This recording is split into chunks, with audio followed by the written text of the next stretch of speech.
Depuis 150 ans, la maison médicale Jeanne Garnier accompagne avec humanité les malades qui ne peuvent plus guérir, mais dont la douleur peut être soulagée par des soins palliatifs. La maison a été reconstruite en 1996.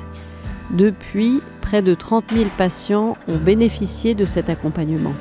L'établissement a été précurseur dans les soins palliatifs.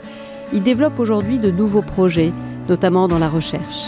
Des recherches qui visent à améliorer les pratiques et à étendre la qualité de l'accompagnement, même au-delà de ses murs, pour que d'autres patients, comme Alain, puissent bénéficier de la même attention bienveillante. Bonjour. Oh, bonjour. Ça a mieux qu'hier. Ah, c'était une meilleure nuit aujourd'hui. Oui, cette nuit était très bonne. Je ne suis pas réveillé du tout. Quand je suis arrivé, j'étais très mal. Et maintenant, je me sens bien parce qu'on a su gérer mes douleurs, ma fatigue.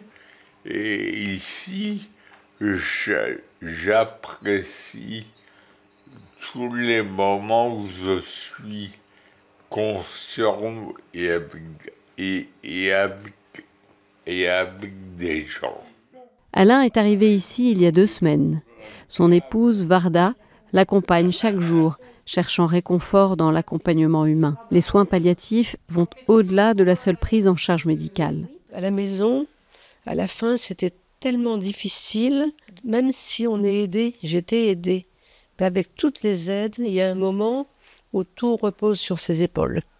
La gestion des repas, les courses, et j'en passe.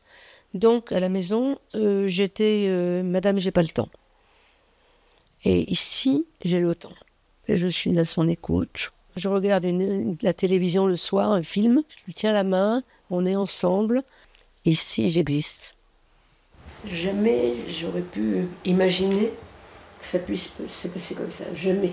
Avec l'angoisse que j'avais. Que vous aviez à la maison. Ah oui, mais on était bourrés d'angoisse. Oui, de difficultés, de douleurs et de j'en passe. La maison, ça aurait été impossible.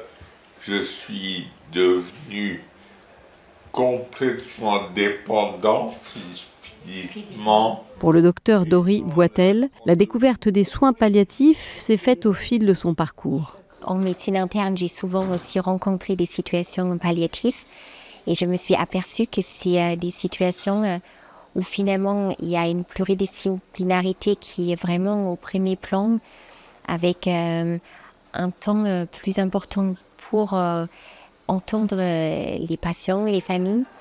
Et je pense que ce sont ces valeurs-là qui m'ont beaucoup séduit et que je retrouvais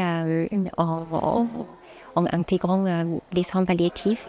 Aujourd'hui, le docteur Dory Voitel est également formatrice à l'école de soins palliatifs de la maison Jeanne Garnier. Avec près de 16 000 personnes formées, cette école est l'un des projets phares en développement pour assurer une prise en charge optimale des patients.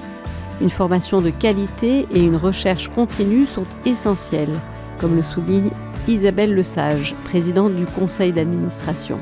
Nous faisons beaucoup de formation et de recherche pour que les compétences en soins palliatifs soient de plus en plus diffusées et largement connues, à la fois du grand public, mais aussi de tous les soignants dans les hôpitaux, en ville, les médecins généralistes, les infirmiers libéraux. Nous essayons de faire en sorte que le savoir-faire qui est accumulé ici depuis 150 ans soit de plus en plus connu et partagé. Cette école propose une formation solide pour transmettre la culture palliative et permettre aux soignants, comme Élie, de mieux accompagner les patients. On a une formation. Il y a plein de théories, il y a plein de choses qui nous aident en fait à faire notre travail, à accompagner les gens au quotidien. Et après, ça répond aussi parfois à nos émotions. Ça peut être difficile. C'est vrai qu'on est face à des patients, à des personnes qui sont dans la situation parfois de précarité physique, sociale, et en approche effectivement de la mort. C'est des situations qui peuvent être complexes, mais il faut avoir une forme de disponibilité. Et je pense qu'on en est capable, et c'est le travail en équipe en fait qui permet ça. À la maison Jeanne Garnier, d'autres projets sont en cours de développement. Parmi les projets que nous développons, il y a l'équipe territoriale qui va à domicile en lien avec le dispositif de coordination.